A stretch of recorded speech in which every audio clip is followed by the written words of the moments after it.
Walker's doing a great job of what he's doing with his quarterbacks and using it. Last week, I think it obviously was a good decision on his part because of the fact of the rhythm that the team had with one quarterback. Sometimes you've got to stay with what's going and what's flowing, especially against a good football team. And I think he felt more comfortable with Harmon at quarterback at that particular time in that particular game. Well, Harmon ran for 118 yards and a score, also threw for 159 yards and 2 more scores. So clearly played a great game last week. Maybe has earned a little bit of time off in this one with a big one coming up next week against Sharando. A similar situation for Dwayne Grantham. May see him in on a few plays, but probably not going to see him a ton in this one. Look for a lot more of Naeem Kearney and Trey Sine at the running back positions. Cello Teneval, along with Matt Van Duser, Gerard Bowie, and Teddy Marshall are the wideouts. Michael Boite seeing plenty of action there as well. The tackles, Matt Bednarski and Brandon Moran, while the guards are Michael Cullinan and Ty Lucas, and the starting center should be A.J. Brenniger, but again, we'll see Aaron Pearson in there at that position as well as Martin's feet. We will pause and honor our nation as we listen to the Patriot Band with today's version of the national anthem.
And there you go, the Washington High School marching band with our national anthem, and we are just about ready for football. The Patriots on the near sideline. They wear the dark blue pants with white piping down the side of those pants, the dark blue jersey tops, red lettering and white trim, white piping along the sleeves, at least across the shoulders and the bottom of the sleeves. The main part of the sleeve is red. The helmets are red with a white stripe down the middle and the white W. Meanwhile, Martinsburg on that far sideline wearing the black pants in this one with the white jersey tops, black lettering and orange trim, and the black football helmet with the white State of West Virginia and the orange M in the middle of the state. Vic, you got your hands up. Is it a little dark in here?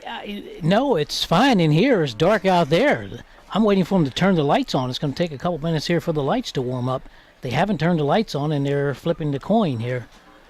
Yeah, the lights have yet to come on. Let's check in with Jason Kolrick, who is now down on the sideline. How dark is it down there, Jason? I was sitting there wondering if they're going to turn on the lights or we're just going to play this in the dark. It is dark down here. I don't know how they'll be able to even start the game with it out. But, hey, we've got clear blue skies, which is very ironic because the last 4 times that these teams have played, I have stood out in torrential rain for this game. And with all the rain that we've gotten over the last month, 2-3 months, it's just kind of ironic that it's a clear blue sky out here tonight. Temperatures are absolutely perfect, though.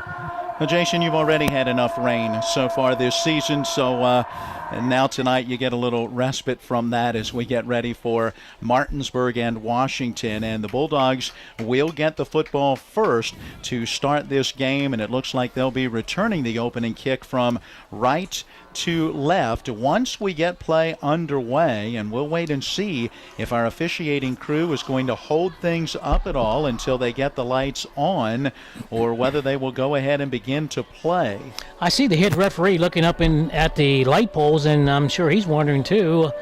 They've turned the lights on. They're just going to take a few minutes to warm up. You can start to see the glow in the lights. So that must be the lights on the near side where the press box is, because, Jason, as we turn and look across the field, it's hard to see any kind of a glow that's beginning to come from those light standards on your side of the field. The one there to your right looks like it's starting to light up, but this one right here behind me on the left, as you're looking across, doesn't look like it's coming on your right. How about the one to the left of our position? It would be your right. As you look at my hand coming out of the door of the press box, I can't hardly tell a glare from these either. It looks like that the end ones are starting to light up, but the ones in the middle aren't, so maybe they're having light problems. Yeah, I'm wondering if there is something going on, as right now only one light standard seems to be wanting to come on. Hey, we've had delays for all kinds of issues during the course of the first half of this season. Why not start the second half with some kind of a crazy delay? Martinsburg has sent their special units out onto the field, and now the Washington Patriots send theirs out as well. But while they stand there, our head referee is talking with Washington head coach Glenn Simpson as they're trying to find out what's going on with the lights here in Charlestown. Well, I can't believe that, or they're lining up the football. I can't believe they're not going to kick this football off, or that they are going to kick this football off with these lights not being totally on. And you're asking for some problems here. Well, I think Coach Simpson just gave a hand motion to tell his special units to go ahead and come back to the sideline, and at that, the Martinsburg special units heading back to the sideline as well. Jason, we've got your mic still up. We're able to keep that up here this evening, it looks like. So as you get any type of information down there, please feel free to pop that mic open and let us know if you're hearing anything, whether it's some kind of a mechanical issue or just a matter of the lights needing the amount of time that it will take for them to kind of brighten up. Yeah, I'm not really sure. I know that the referee and umpires just were the ones that just told the teams to go off of the field, so I'm not really sure what's going on. Hey, there goes the lights. They just came on.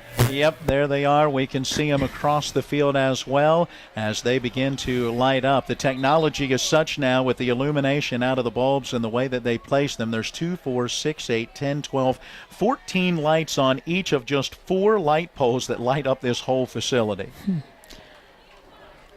Now Martinsburg comes back out onto the field. They're anxious. They're ready to go. And now the Washington Patriots going to head back out as well. And it looks like we might play a little bit of football, at least in the dark, until those lights begin to fully take effect.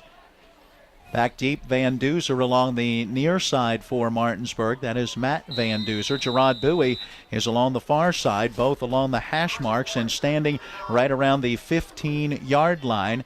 Teeing it up is Frank Amore, the 5'10", 159-pound sophomore who also serves as quarterback. He gets the kick away, coming down along the near side. At the 16-yard line, that's Van Duzer up across the 20 and the 25 and the 30. Gets met just across the 35, tripped up and taken down. And Martinsburg will have pretty good field position at about their own 38. So the Bulldog offense will come directly to the football. And it will be Elijah Banks, as we expected, getting the start in this one. Banks on the season has completed 26 of 45 passes. That's just about 58%, 406 yards, 6 touchdowns, and no interceptions. He'll line up in a shotgun as a back to his right side and takes that snap and slings it out on that far side, and the catch made, and down the sideline there goes the receiver into Washington territory and eventually taken out of bounds on that far side around the 35-yard line, and that looks to be Cello Teneval who was out there to make that grab. You know, one of the things about this, Matt, is the fact that they're obviously Washington plays a zone in the secondary, basically a 4-4, a 4-3 type of defense. So they play zone in the secondary. So these quick hit passes, quick stop passes are going to be open all night long.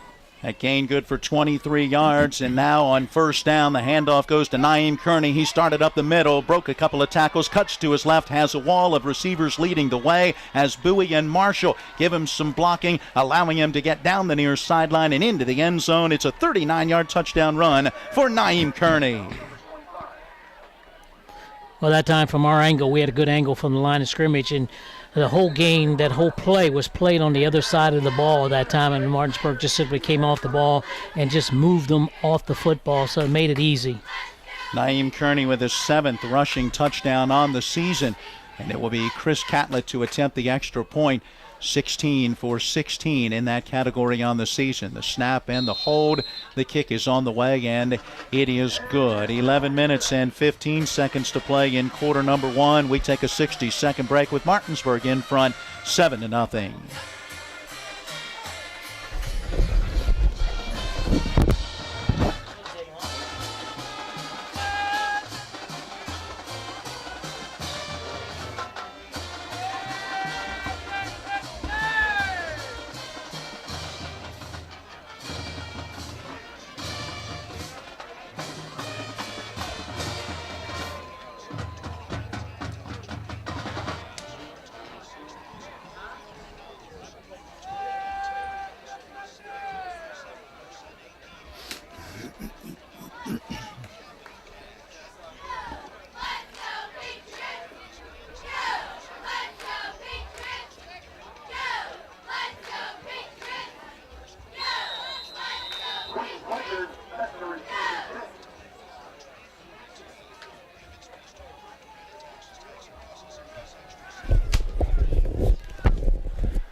Chris Catlett has the ball on the tee along the far side. Hash mark at the 40 to our right. He approaches, gets away a high end-over-end kick, coming down along the far side, bouncing at the 5, and then skipping past the return man and into the end zone along that far side of the field. Looks to be Quentin Fletcher, the 5'5", 134-pound freshman, letting that one go, and it will be a touchback. Drive summary, a service of 61st District Delegate Jason Barrett, Trusted Leadership, Real Solutions. For the Bulldogs on their opening possession, 2 plays, 62 yards, took just 37 seconds. A 23-yard pass play that went from Elijah Banks to Cello Teneval, followed by the 39-yard touchdown run from Naeem Kearney. 11:15 remaining here in quarter number 1. First offensive possession for the Patriots from their own 20-yard line.